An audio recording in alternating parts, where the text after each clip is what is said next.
আসসালামু আলাইকুম গাইস, আমি রাজ। আজকে আপনাদের জন্য নিয়ে এলাম ড্রাগন বল সিরিজ। ইতিমধ্যে ড্রাগন বলের মাঝখান থেকে অনেক ইউটিউবাররা সাবস্ক্রাইব মানে এক্সপ্লেন করা শুরু করে দিয়েছে। ট্র্যাক এনিমে ভাইয়া মানে সুপারটা এক্সপ্লেন করতেছে, কিন্তু ভাই আমি একদম গোড়া থেকে প্রথম থেকে আপনাদের জন্য এক্সপ্লেন করব, কেননা আপনারা যদি সাপোর্ট করেন তাহলেই করব। পুরাই মানে পুরা 150-200টার মতো এপিসোড আছে, মানে শুধু ড্রাগন বল সুপার আরও এপিসোড আছে। তো এটার মোটামুটি 326টা এপিসোড আছে। আপনারা যদি চান পুরোটা মানে এপিসোড যদি আমরা কভার করি, তাহলে বেশি বেশি করে শেয়ার, লাইক, সাবস্ক্রাইব এগুলো করে দাও, কেননা আমার চ্যানেলের হাইস্ট ভিউ 2 থেকে 3টা। তো যাই হোক, আমরা আজকে ভিডিওটা শুরু করব। তো তার আগে বলি ভাই, আবারও লাইক সাবস্ক্রাইবটা করে দাও, এবং আমাদের ভিডিওতে রেগুলার পেতে বেল আইকনটাকে অল সেট করে দাও। তো আমরা প্রথমেই দেখতে পাই গোকুকে, তারপরে আমাদের দেখানো হয় যে ইন্ট্রো। তো এটা মানে আমি একটা হিন্দি চ্যানেল বা ইংলিশ চ্যানেল থেকে রেকর্ড করে এক্সপ্লেন করেছি, কেননা ভাই অরিজিনাল সিরিজ থেকে আমি পুরোটা দেখতে গেলাম আর ভাই এত মাথায় ঢুকবে না। তো আজকের এপিসোডটা শুরু করা আরেকবার বলতে গেছি ভাই, সাবস্ক্রাইব কইরেই দাও। তো ঠিক আছে, তো আপনার গল্পের শুরুতে দেখতে পাই গোকুকে সে তার দাদার কাছে থাকতো, এবং তার দাদা তাকে একদিন একটা জঙ্গলে পায়, এবং তারপর থেকেই তারা দুই দাদা নাতি একসাথে থাকতে থাকে। এবং গোকু অনেক স্ট্রং হওয়ায় তার দাদা তাকে কিছু শিখিয়ে দেয়, মানে স্কিল। যাই হোক, পরে আমাদের দেখানো হয় ড্রাগন বলকে। এই ড্রাগন বলটা মনে করলে গোকু মনে করে যে এটা তার দাদা, কেননা তার দাদা মারা যাওয়ার আগে এটাই তার শেষ চিহ্ন ছিল। তারপর আমরা দেখতে পাই একটি ব্লু হেয়ারের মেয়েকে, মেয়েটির নাম গুলমা। আর এই হচ্ছে আমাদের সাইড মানে একটা সাইড ক্যারেক্টার যাই বলো আর কি। ও বেসিক্যালি একটা সায়েন্টিস্টের মেয়ে, যে সায়েন্টিস্ট আর কি ওর বাবা অনেক বড় লোক, ও তার থেকে অনেক টাকা পয়সা নিয়ে এসেছে। তারপর আমরা দেখতে পাই গোকুকে সে একটা গাছ অনেক মারাত্মকভাবে কেটে রোল করে নিয়ে যাচ্ছে, এবং তার বন্ধু বান্দর, কেননা সে আর তার দাদা ছাড়া এই জঙ্গলে আর কেউই থাকে না, সে বান্দরদের সাথে বন্ধুত্ব করে। তারপর আমরা দেখতে পাই গোকুকে সে প্র্যাকটিস করতেছিল কিছু একটা। তারপরে সে একদম মানে যাচ্ছে, মানে গাছটা কেটে গড়িয়ে গড়িয়ে নিয়ে যাচ্ছে। এরপর আমরা দেখতে পাই সে বাড়িতে গিয়ে গাছটাকে অনেক সুন্দরভাবে স্লাইস করে কেটে নেয়, এবং এগুলোকে একটা মানে সংরক্ষণ করে রেখে দেয়।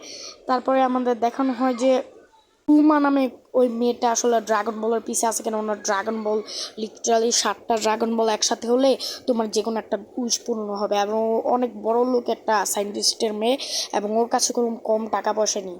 ও বেসিক্যালি হাতে ও একটা ডিভাইস বানিয়েছে, যেটা দিয়ে ড্রাগন বল ট্র্যাকার, মানে ও ড্রাগন বলকে লিটারালি ট্র্যাক করতে পারে। এবং আমরা জানি যে গোকুর কাছে একটা ড্রাগন বল আছে।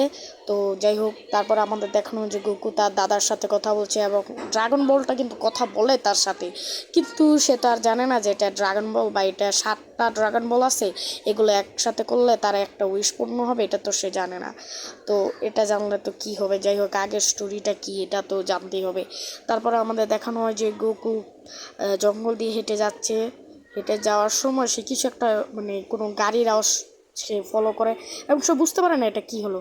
তারপরে আমরা দেখতে পাই যে গোকু আপেল গাছে উঠেছে আপেল খাওয়ার জন্য, এবং আমরা দেখি যে গোকু অনেক সুন্দরভাবে একটা আপেল নিয়ে গাছের উপরে বসে ট্যাক ট্যাক করে খেয়ে ফেলছে। তারপরে হয় ভয়ঙ্কর কাণ্ড, কেননা গোকুর সামনে দিয়ে আসে একটা বাঘ, এবং বাঘটা এসে ভাই গোকুকে লিটারালি মানে খেয়ে ফেলতে যায়। কিন্তু ভাই বাঘ তো জানেন যে এটা গোকু, পুরো অ্যানিমে ওয়ার্ল্ডের স্ট্রংগেস্ট ক্যারেক্টার ভাই। বাঘের অবস্থা পুরো খারাপ করে ফেলে গোকু। যাই হোক, বাঘের এমন করুণীয় অবস্থা না দেখালেই ভালো ভাই। তারপরে তার এই যে জামা কাপড় খুলে সে নিজেকে শুকাচ্ছিল, কেননা একটু বৃষ্টি মিষ্টি হয়েছিল। যাই হোক, এবং সে তার লেজটা দিয়ে মানে বান্দরের লেজটা দিয়ে সে একটা মাছ ধরে ফেলে, এবং আমরা দেখতে পাই গুলমাকে তার সামনে গোকু মাছ নিয়ে যাচ্ছিল, এবং গুলমা তার গালি দিয়ে গোকুকে ঠাস করে একটা ধাক্কা মারে। তারপর আমাদের দেখানো হয় যে গোকু ছিটকে গিয়ে গাছের সাথে বাড়ি খেয়েছে, এবং সে মারাত্মক আহত, এবং গুলমা বলে এই কি এখনো বেঁচে আছে। তারপর গোকু গুলমার সাথে অনেক ঝগড়া করতে থাকে। গোকু মনে করে তার মাছ মানে চুরি করার জন্য গুলমা এসেছে। তারপর গোকু গুলমার গাড়িতে উঠে লিটারাল একটা আছাড় মেরে তার গাড়ি পুরো চূড়া চূড়া করে ফেলায়। তারপর গুরু তার একটা স্টিক বের করে, এবং গুলমা পিস্তল বাইর করে লিটারাল গোকুকে মারতে থাকে। কে কিন্তু গোকুর এতে কিছুই হয় না এবং ওদের ফাইট চলতে থাকে। তারপর আমরা দেখানো হয় যে গুলমা পিস্তলটা গোকুর লাঠি দিয়ে উল্টা গুলি মেরে গুলিতে পিস্তলই ফাটিয়ে ফেলেছে। তো যে গুলমা হ্যাজসাপ করে এবং আমরা জানতে পারি যে গোকু বলছে তুমি কি মানুষ না কোনো মানে জাদুকর ঠাদুকর কিছু একটা। তো গুলমা বলে না আমি মানুষ, আমি একটা মেয়ে। তখন গোকুর মনে পড়ে হ্যাঁ তার দাদা তো বলেছিল যে মেয়েরাও এক পদের হিউম্যানস বা মানুষ। আসলে সে আর তার দাদার সাথে তো এই জঙ্গলের মধ্যে আর কেউ থাকে না। তারপর গুলমা তাকে অনেক সুন্দরভাবে বোঝায়।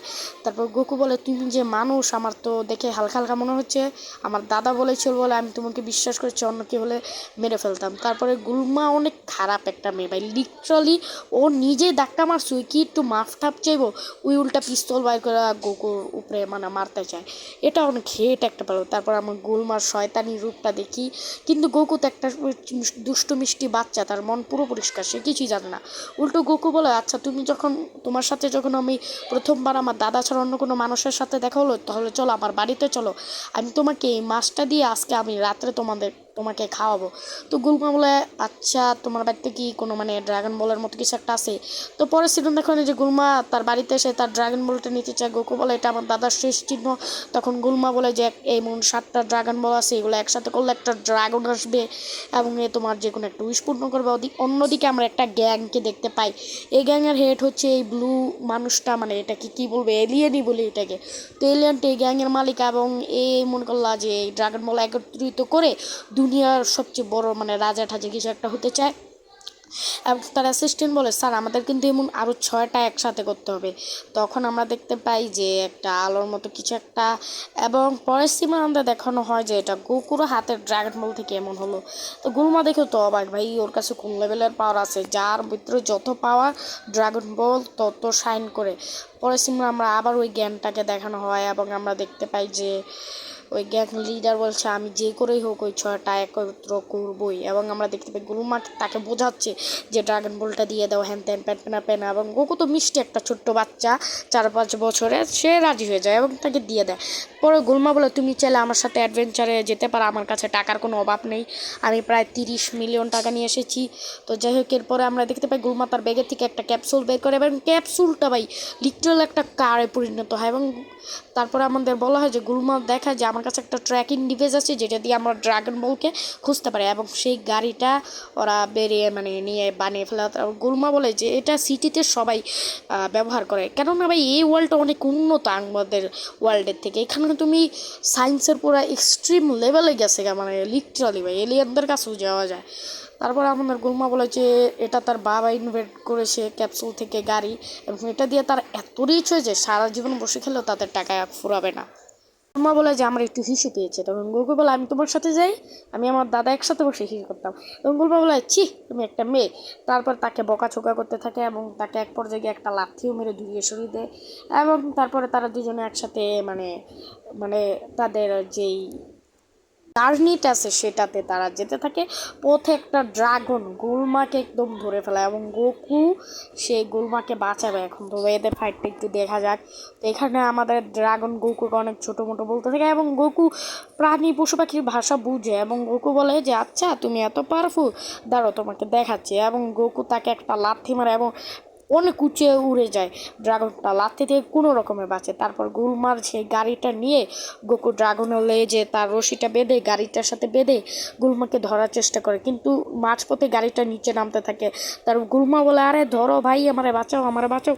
গোকু তার স্টিকটা বড় করে একটা বাড়ি মারে ড্রাগনে, এবং ড্রাগনটা কি গুলমাকেও ছেড়ে দেয়, নিজেও পড়ে থাকতে থাকে এবং গোকুও পড়তে থাকে লিটারালি ভাই। তারপর গোকু পাহাড়ে লিটারালি সেফলি ল্যান্ড করে এবং ড্রাগনটা পিছে খাদে পড়ে যায়। তো এটা দেখে যা বুঝতে পারলাম গোকু যত উপর থেকেই পড়ুক তার কিছুই হবে না, মানে পোলা এত পাওয়ারফুল। যাই হোক এরপর আপনাদের দেখানো গুলমা একটা পাহাড়ে একটা গাছের ডাল ধরে কোনো রকমে বেঁচে আছে এবং গোকু তাকে দেখে মানে হেসে দেয় আর কি। তো যাই হোক মানে ভাই গোকুর কোন লেভেলের পাওয়ার এটা এখন আমাদেরকে ক্লিয়ার বলা হয়নি ভাই। ফার্স্ট এপিসোডে আর কি দেখবে, এরপরে রাত হয়ে যায় মানে সন্ধ্যা নেমে যায় এবং তারা তাদের জার্নিতে যেতে থাকে। তো ভাই ভালো লাগলে লাইক সাবস্ক্রাইব, বাই বাই।